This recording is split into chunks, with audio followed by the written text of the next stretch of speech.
Yo, halo guys, sebelum gua lanjutin ke pembahasannya, gua nggak bosen-bosen ngingetin ke kalian dulu, yuk dukung dulu channel ini dengan pencet tombol subscribe dan loncengnya di bawah ini, agar kalian tidak ketinggalan update dari channel ini. Dan juga like dan share ke kawan-kawan kalian, biar di channel ini semakin dikenal banyak orang. Pastinya dukungan dari kalian sangat gua butuhin, untuk ngebuat gua terus semangat dan terus update ke depannya.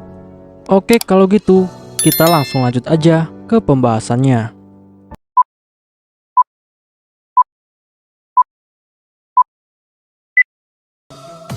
Yo, halo guys, di video gua kali ini gua bakal ngebahas light novel Isekai wa Smartphone Totomoni volume ke-7 chapter ke-16. Di chapter ini bakal dibahas tentang festival pertempuran lautan pohon bagian keempat.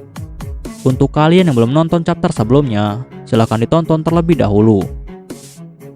Setelah Toya mendapatkan kakak perempuan yang baru selain Karen, lalu Karen pun langsung mengenalkan kakak perempuan yang baru itu kepada semua tunangan Toya. Dan ternyata hal itu membuat mereka semua sangat terkejut.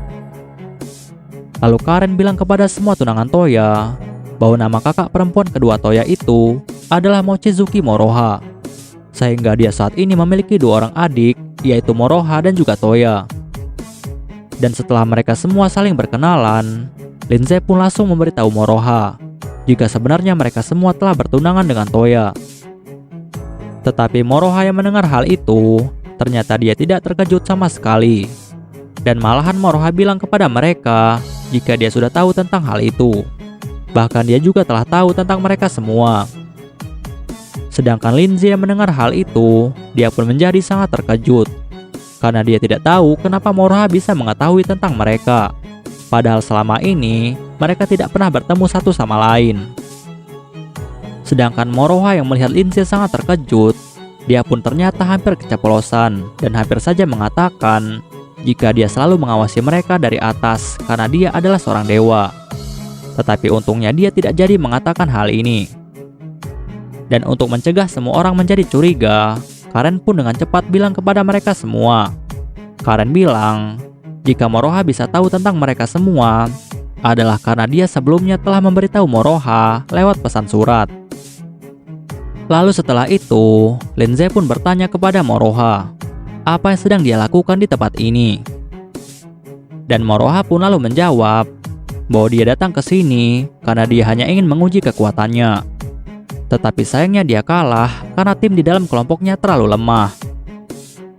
Toya yang mendengar hal itu, dia pun hanya bisa diam saja. Karena Toya tahu apa yang dikatakan oleh Moroha, itu semuanya tidak sepenuhnya salah. Karena dia itu adalah seorang dewa yang bisa melakukan apapun yang dia sukai. Tetapi tetap saja, di sini Toya merasa sangat bingung. Kenapa Moroha mau melakukan hal ini dan mengganggu urusan manusia? Padahal seorang dewa telah dilarang untuk mencampuri semua urusan dunia manusia. Lalu setelah itu, Linze pun bertanya lagi kepada Moroha, apakah teknik berpedang Toya adalah teknik pedang yang diajarkan oleh Moroha? Karena teknik pedang milik Toya adalah teknik pedang yang sangat kuat. Tetapi Moroha langsung membantah hal itu. Moroha bilang bahwa teknik pedang milik Toya itu adalah murni teknik pedang miliknya sendiri. Tetapi Karen dengan sangat bangga, dia pun langsung memberitahu mereka semua. Karen bilang bahwa teknik pedang milik Moroha itu lebih kuat daripada milik Toya. Dan bisa dibilang jika Moroha itu adalah pendekar pedang terkuat yang pernah ada di dunia ini. Sedangkan Toya yang mendengar hal itu, dia pun tidak bisa menyangkalnya. Karena apa yang dikatakan oleh Karen itu adalah kebenaran. Karena Moroha itu adalah seorang dewa, yaitu dewa pedang. Sehingga sangat mungkin jika Moroha memiliki kemampuan pedang yang sangat hebat. Bahkan bisa dibilang jika Moroha itu adalah yang paling hebat.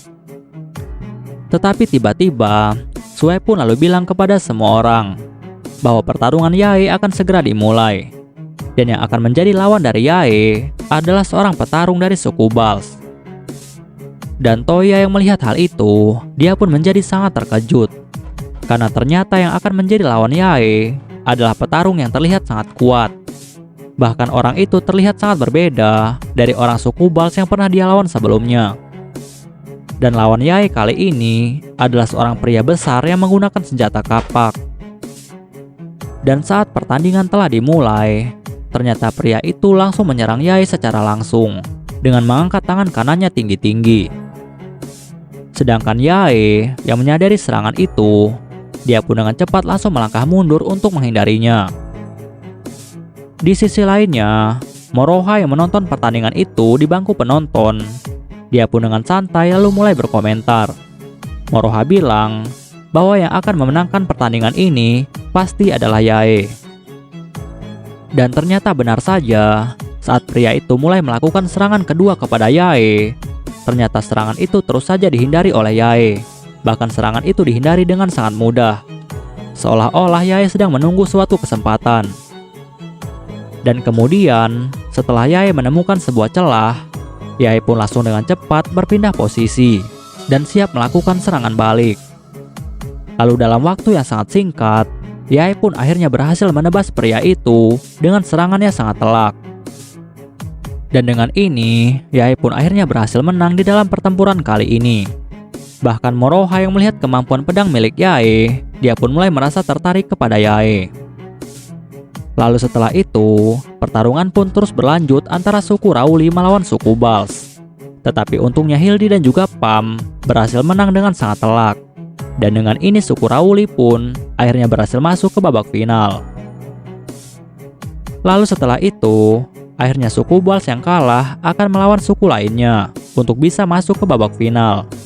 Dan yang akan menjadi lawan suku Bals kali ini adalah suku yang terlihat sangat aneh, karena suku itu memiliki tubuh kurus dan juga bungkuk.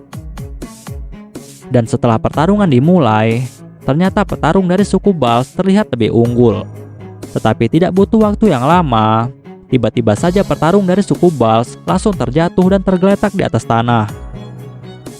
Dan Toya yang melihat hal ini, dia pun akhirnya mulai mengetahui jika suku aneh itu telah menggunakan senjata racun sebagai senjata mereka. Bahkan Moroha sangat terkejut dengan hal ini. Lalu Toya bertanya kepada Pam, apakah hal ini tidak melanggar peraturan. Tetapi Pam lalu bilang kepada Toya bahwa semua jenis serangan diperbolehkan kecuali sihir. Dan untuk penggunaan racun, sebenarnya hal ini sedikit curang, tetapi tidak bisa juga dibilang sebuah pelanggaran. Dan setelah itu, ternyata suku Bals berhasil dikalahkan dengan sangat mudah oleh suku aneh itu. Dan ternyata suku aneh itu bernama suku Keling. Lalu Toya bilang kepada Pam bahwa dengan ini maka suku Bals tidak akan bisa lagi masuk ke babak final. Dan sudah dapat dipastikan jika suku Bals tidak akan bisa menjadi kandidat dari penguasa lautan pohon. Tetapi tetap saja di sini Toya merasa sangat khawatir kepada semua tunangannya yang akan bertarung melawan suku Keling. Karena walaupun racun itu tidak bisa membunuh, tetapi itu cukup berbahaya bagi mereka. Sehingga Toya memutuskan untuk membuat rencana dalam menghadapi suku Keling. Bahkan Toya juga telah bertanya tentang sejarah suku Keling di setiap festival pertempuran. Tetapi sayangnya ini adalah pertama kalinya suku Keling ikut dalam festival. Dan mereka ini adalah suku yang relatif masih baru dan sangat suka memisahkan diri dari suku lainnya. Suku-suku yang ada di hutan lautan pohon tidak selalu tetap, karena biasanya ada suku yang punah dan juga ada suku yang baru terbentuk. Sehingga hal ini adalah kejadian biasa di dalam hutan lautan pohon. Lalu setelah itu, pertempuran pun terus berlangsung untuk menentukan 8 suku yang masuk ke babak final. Dan setelah itu, Toya pun langsung mengenalkan Moroha kepada Yae dan juga Hildy, yang saat itu mereka belum dikenalkan kepada Moroha. Dan saat mereka diberitahu jika Moroha itu memiliki teknik pedang yang sangat hebat, mereka pun lalu menjadi sangat antusias karena mereka ingin melihat teknik pedang yang dimiliki oleh Moroha. Tetapi saat Moroha menunjukkan teknik pedangnya, ternyata hal itu membuat Yae dan juga Hildy sangat terguncang. Bahkan Yae dan juga Hildy sudah tidak sabar untuk melihat siapakah yang terhebat dalam menggunakan pedang antara Toya dan juga Moroha. Dan karena desakan dari mereka berdua, Toya pun akhirnya setuju untuk melakukan latih tanding melawan Moroha. Lalu tidak lama setelah itu, mereka pun langsung menuju ke arena latihan yang ada di sekitar lautan pohon. Dan setelah pertandingan dimulai, Toya adalah orang pertama yang melakukan serangan. Tetapi sayangnya serangan itu berhasil dihindari dengan sangat mudah oleh Moroha. Bahkan Moroha juga saat itu sempat melakukan serangan balik, tetapi untungnya Toya berhasil menghindar. Lalu setelah itu, Toya pun langsung melakukan serangan keduanya dengan menggunakan teknik tipuan. Tetapi sayangnya hal ini tidak berpengaruh sama sekali kepada Moroha. Bahkan Moroha menganggap trik Toya ini sebagai permainan anak-anak. Dan tidak lama setelah itu, Toya pun akhirnya kalah dengan sangat telak. Dan ini menunjukkan jika kemampuan pedang milik Moroha adalah kemampuan yang sangat kuat. Bahkan saat itu, Moroha bertarung dengan tidak serius dan terlihat seperti hanya main-main. Lalu Toya pun akhirnya menyerah. Dan di sini Toya berpikir bahwa dia tidak mungkin bisa menandingi kemampuan pedang dari seorang dewa pedang. Tetapi jika pertarungan ini boleh menggunakan sihir, maka dia yakin dia akan dapat bertarung imbang dengan Moroha. Tetapi dia tidak mungkin menang jika bertarung pedang dengannya. Sedangkan Moroha, dia pun lalu memuji kemampuan pedang dari Toya. Moroha bilang kepada Toya bahwa kemampuan pedang Toya itu cukup hebat. Dan dia sangat yakin jika Toya bisa melatih pedangnya secara serius, maka kemampuan pedang milik Toya itu pasti bisa menyaingi teknik pedangnya. Tetapi Toya langsung bilang kepada Moroha bahwa dia tidak berniat untuk melatih teknik pedangnya, apalagi menjadi murid dari Moroha. Sedangkan Hilde dan juga Yae yang sudah melihat kemampuan pedang milik Moroha, mereka pun akhirnya menjadi sangat kagum. Dan Moroha yang melihat kekaguman mereka berdua itu, dia pun lalu bilang kepada Yae dan juga Hilde bahwa dia bisa melihat jika Yae dan juga Hilde sangat berbakat di bidang ilmu pedang. Dan untungnya dia berniat untuk tinggal bersama dengan Toya beberapa waktu. Jadi dia bisa mengajari mereka teknik berpedang yang kuat. Yae dan juga Hilde mendengar hal itu, mereka pun akhirnya merasa sangat senang.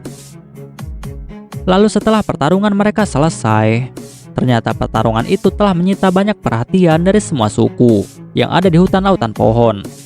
Bahkan beberapa dari mereka memuji kemampuan Toya dan juga Moroha. Tetapi sayangnya, di antara para penonton itu, ternyata ada seorang yang berasal dari ras manusia naga. Dan orang itu terus menatap Toya dengan tatapan yang sangat dingin. Sedangkan Toya yang melihat orang itu terus menatapnya, dia pun akhirnya menjadi sangat curiga. Dan di sini Toya melihat jika orang itu adalah seorang wanita yang memiliki mata kanan berwarna emas, sedangkan mata kirinya berwarna merah. Dan hal ini membuat Toya berpikir, apakah orang ini memiliki mata mistis sama seperti Yumina. Tetapi tiba-tiba, Toya pun lalu merasakan adanya suatu bahaya dari arah lain. Dan dengan cepat, Toya pun langsung menarik senjata Brunhildnya dan menembakkannya tepat ke arah tersebut. Lalu tidak lama setelah itu, jatuhlah seorang pria yang sedang memegang panah dari arah itu. Dan Toya sangat yakin jika pria itu pasti ingin membunuh petarung wanita dari ras manusia naga. Lalu setelah itu, Toya pun langsung bertanya kepada wanita dari ras manusia naga itu, apakah dia mengenal orang itu. Dan wanita itu pun lalu menjawab bahwa pria itu adalah lawannya di pertandingannya sebelumnya. Dan sepertinya pria itu ingin balas dendam karena dia sudah kalah darinya. Dan setelah itu, wanita itu pun langsung mengenalkan dirinya kepada Toya. Dia bilang bahwa namanya adalah Sonia Paralem. Dan dia saat ini tinggal bersama dengan suku Ruluts. Bahkan teman Sonia yang saat itu juga ada di sana, dia juga langsung berterima kasih kepada Toya. Dia bilang kepada Toya bahwa dia sangat berterima kasih karena Toya telah menolong Sonia. Lalu dengan sangat sopan, dia pun langsung mengenalkan dirinya kepada Toya. Dia bilang bahwa namanya adalah Rengetsu. Toya yang mendengar nama itu, dia pun menjadi sangat terkejut. Dan Toya berpikir apakah Rengetsu ini adalah orang yang berasal dari Isen ataupun Yulong. Karena nama itu biasanya hanya dimiliki oleh orang-orang Jepang. Dan di dunia ini, yang memiliki budaya yang sama seperti Jepang hanyalah Isen dan juga Yulong. Bahkan yang membuat Toya semakin yakin adalah karena Rengetsu ini memiliki rambut dan juga bulu mata yang berwarna hitam. Dan warna rambut seperti itu biasanya berasal dari Isen ataupun Yulong. Lalu Toya dengan ragu-ragu langsung bertanya kepada Rengetsu, dari manakah asalnya? Dan Rengetsu pun lalu menjawab bahwa dia berasal dari wilayah Isen. Lalu setelah itu, Toya pun langsung mengenalkan dirinya kepada Rengetsu. Toya bilang bahwa namanya adalah Mochizuki Toya. Tetapi di sini Toya menyembunyikan identitasnya sebagai seorang pria dan juga sebagai seorang raja. Dan Toya hanya bilang jika dia berasal dari suku Rauli. Tetapi Sonia yang mendengar hal itu, dia pun langsung menatap Toya dengan tatapan yang sangat dingin. Karena ternyata di sini Sonia sudah tahu jika Toya itu adalah seorang pria. Lalu Sonia pun dengan tegas langsung bertanya kepada Toya, kenapa Toya menyamar menjadi seorang wanita? Toya yang mendengar hal itu, dia pun menjadi sangat panik. Tetapi Sonia dengan cepat langsung bilang kepada Toya bahwa dia tidak mempermasalahkan tentang hal ini. Apalagi dia sudah tahu jika di dunia ini banyak pria yang memiliki hobi menjadi seorang wanita. Tetapi Toya yang mendengar hal itu, dia pun akhirnya menjadi sangat malu. Lalu dengan cepat Toya pun mulai menjelaskan semuanya kepada Sonia. Dan untungnya Sonia bisa mengerti semua tentang hal ini. Lalu setelah itu, Toya pun langsung bertanya kepada Sonia, apakah mata mistis milik Sonia bisa melihat penyamaran dari seseorang? Dan Sonia pun lalu menjawab.